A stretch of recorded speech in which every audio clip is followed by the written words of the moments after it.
कल हम लोगों को बहुत बड़ा प्रसाद मिला है। हम लोगों को ये पता चला कि हमारे अंदर में ईगो और हमारा डिवाइन फ्रैगमेंट किस जगह है सिचुएटेड है। एग्जैक्टली यहाँ है, 2 उंगली राइट साइड में, लेफ़्ट नहीं, राइट में। इसलिए रमण महर्षि का इंस्ट्रक्शन ये था कि आराम से बैठ जाओ, अपने दिल पर, अपने स्पिरिचुअल हार्ट पे फोकस करो, कंसंट्रेट करो और अपने आप से पूछो मैं कौन हूँ। और जब आपको ये मेडिटेशन करते समय कोई विचार आए तो आप उनको फॉलो मत करें, उनके पीछे बह न जाएं। आप पूछें अपने आप से ये थॉट क्या है, व्हाट इज़ दिस थॉट, किस चीज़ के बारे में है, ये कहाँ से आया, where did it come from. अगर मान लीजिए किसी लड़की का थॉट आया, किसी सामान का थॉट आया, किसी कार का थॉट आया, किसी डर का थॉट आया, तो उससे अलग होकर पूछिए कि ये थॉट कौन सा है और कहाँ से आया, और सबसे इम्पॉर्टेंट किसको हुआ ये थॉट। हमारे मन के अंदर में जैसे कोई मूवी चलती है तो टीवी में चलती है, तो ऐसे थॉट होता है तो कहाँ हो रहा है, किसको हो रहा है, ये पूछिए। To me and who am I, तो आपको ये अंदर से आंसर आएगा, अरे मुझे हो रहा है। तो आप ये पूछिए मैं कौन हूँ, हु एम आई। तो अगर आप ऐसे करेंगे तो हर एक थॉट शांत हो जाएगा, ईच थॉट डिसअपीयर्स, गायब हो जाता है। जब ध्यान से आप उसकी स्क्रूटनी करते हैं, स्क्रूटनी समझते हैं, स्क्रूटनी होती है जब आपकी वहाँ जांच होती है, जब आप जाते हैं कहीं मंदिर में, किसी बड़े एयरपोर्ट पे जाते हैं तो आपकी पूरी ऊपर से नीचे तक जांच होती है, उसको बोलते हैं स्क्रूटनी।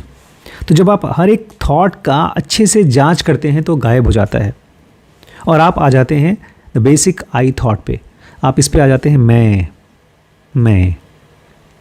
और मान लीजिए आपके मन में कोई बहुत गंदा थॉट आया, इफ़ समथिंग इम्प्योर, तो उसको भी ऐसे ही ट्रीट करिए। आप उसको पूछिए कि ये थॉट कौन सा है, किसको आया है, मैं। उस तरीके से देखा जाए तो ये जो प्रोसेस है हु एम आई का प्रोसेस, ये भी साइको एनालिसिस की तरह ही है। ये आपके अंदर का थॉट्स को सफाई करता है।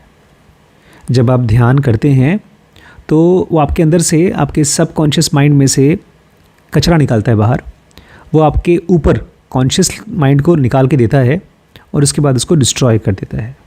इसलिए ये मत सोचिएगा कि मेडिटेशन में खाली अच्छे अच्छे थॉट्स आएंगे, सभी टाइप के थॉट्स आएंगे, और यही होना भी चाहिए, क्योंकि जो भी आपके अवचेतन में, सबकॉन्शियस में है, वही तो बाहर निकलेगा।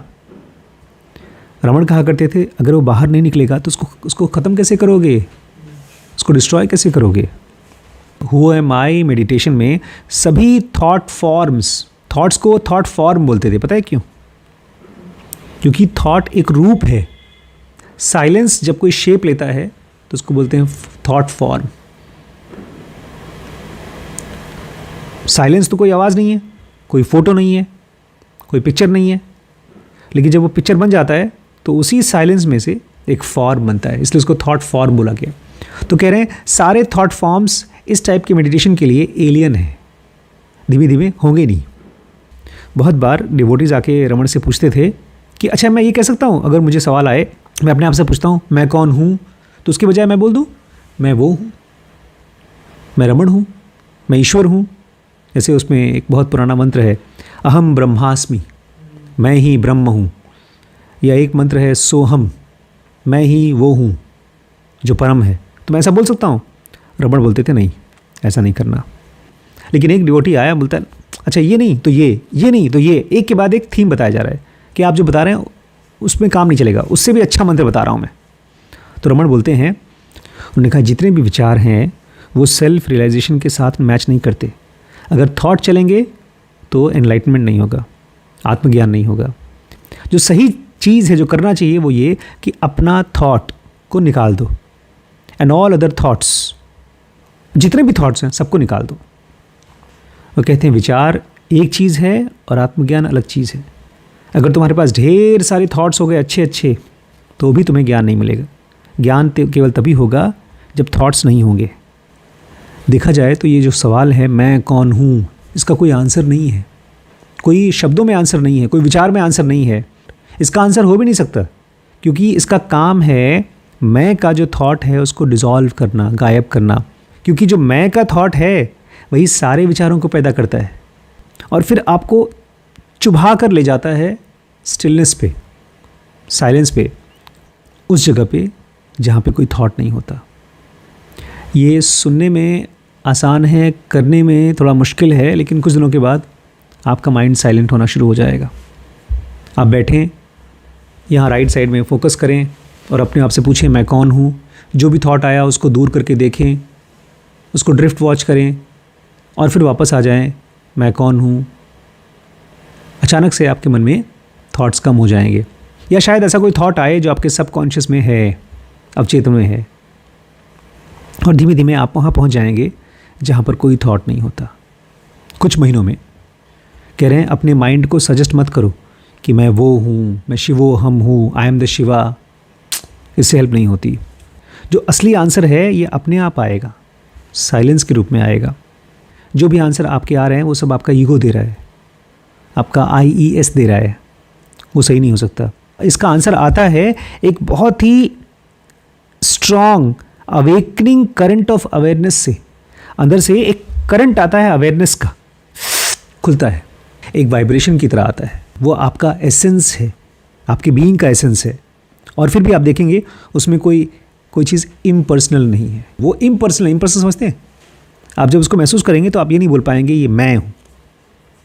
आप अपने आप को जब आँख खोलेंगे, आँख बंद करेंगे, अपने आप को बोलेंगे मैं कहाँ नहीं हूँ यार, मैं सब जगह महसूस कर रहा हूँ। ये है इम्पर्सनल।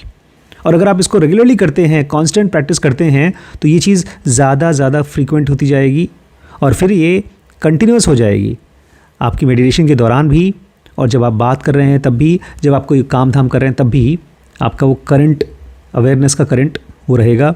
थॉट्स शून्य हो जाएंगे। लेकिन तब भी आप विचारों को तो यूज़ करेंगे, थॉट्स को यूज़ करेंगे। बोलते हैं लेकिन हमारा ईगो अभी इतनी आसानी से मरेगा नहीं, वो दोस्ती कर लेगा। ईगो अवेयरनेस के साथ दोस्ती कर लेगा क्योंकि उसको अपना पावर जाता हुआ पसंद नहीं आता। हमारे IESM बॉस बन के बैठना चाहते हैं, इसलिए बार बार आपको वहीं ले जाएंगे। कहाँ? थॉट्स की दुनिया में, ढेर सारे थॉट्स की दुनिया में। रमन कहते हैं कितना भी अच्छा एक्सपीरियंस आए, अपनी इंक्वायरी छोड़ो मत। बार बार अपने आप से पूछो मैं कौन हूँ, मैं कौन हूँ। अवेयरनेस आ गया तब भी पूछो मैं कौन हूँ। आपके पास मिस्टिकल पावर आ गई तब भी पूछो मैं कौन हूँ।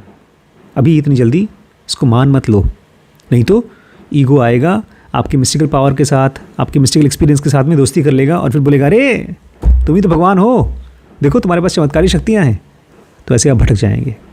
इसलिए इस प्रैक्टिस को करते रहिए, अंत तक करते रहिए, जब तक कि आप अपने यात्रा की लास्ट स्टेज पर न पहुंच जाएं।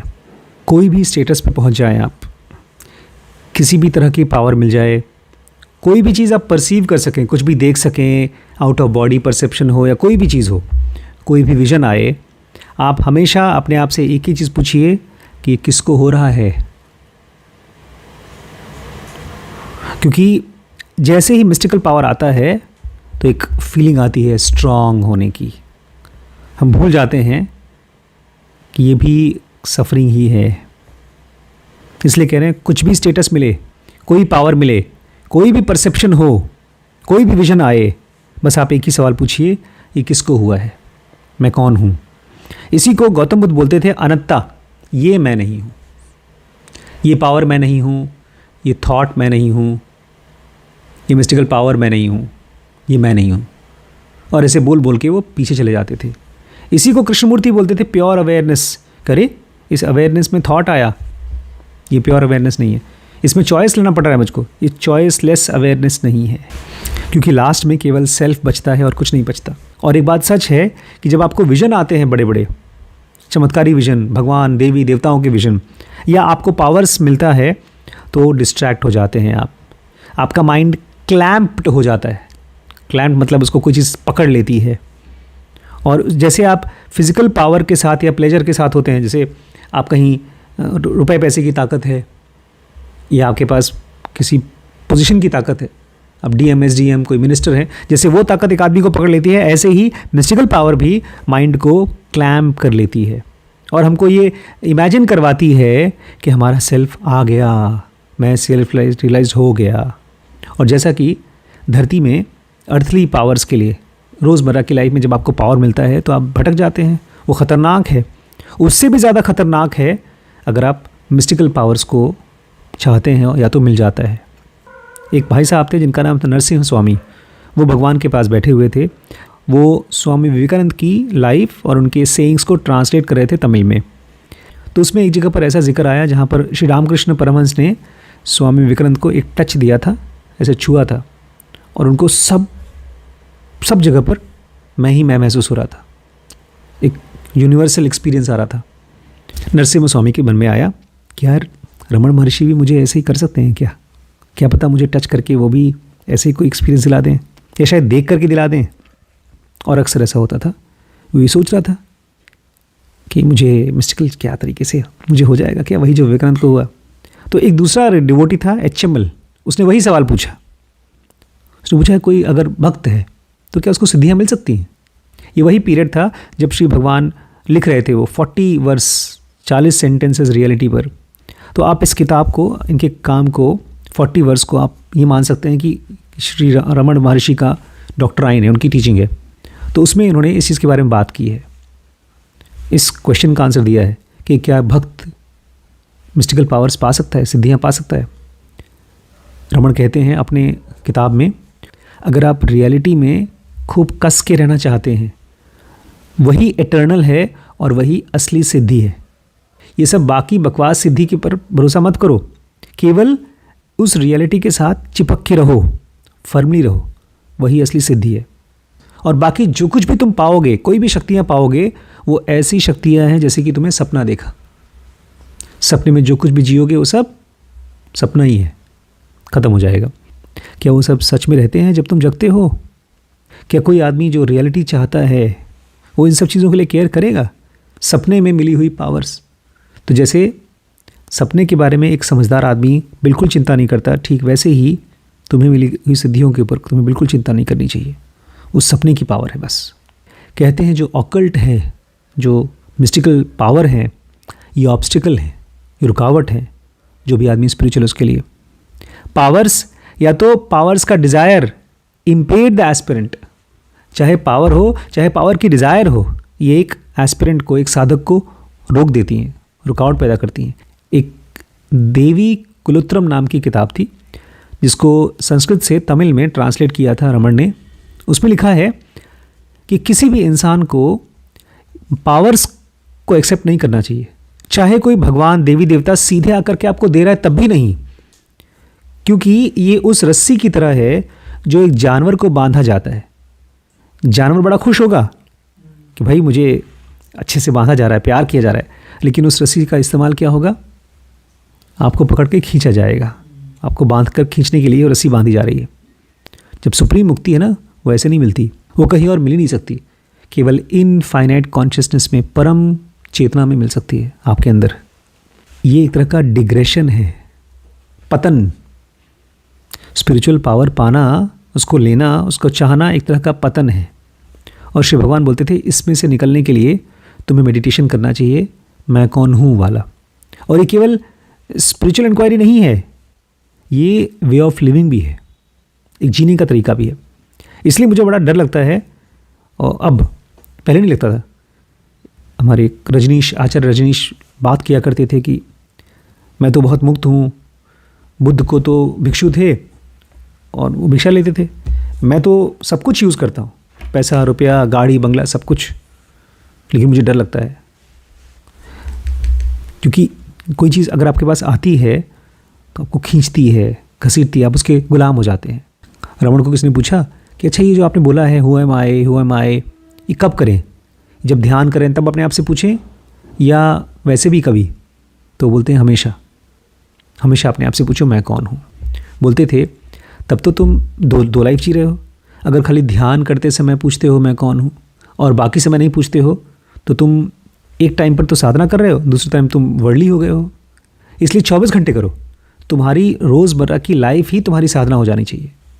और देखा जाए अंततः साधना क्या है? तुम्हारे अहंकार के ऊपर एक अटैक है।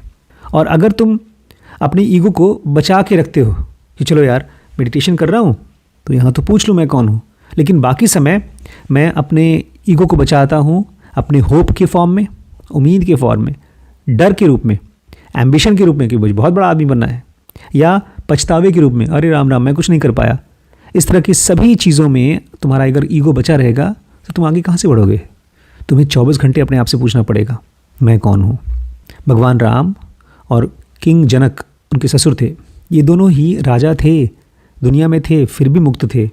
और एक साधु था जिसने रमण महर्षि के ऊपर पत्थर फेंका था, खूब बड़ा सा पत्थर, ताकि वो मर जाएं। तो बेचारा साधु होकर के भी फंसा हुआ था, इसी दुनिया में फंसा हुआ था।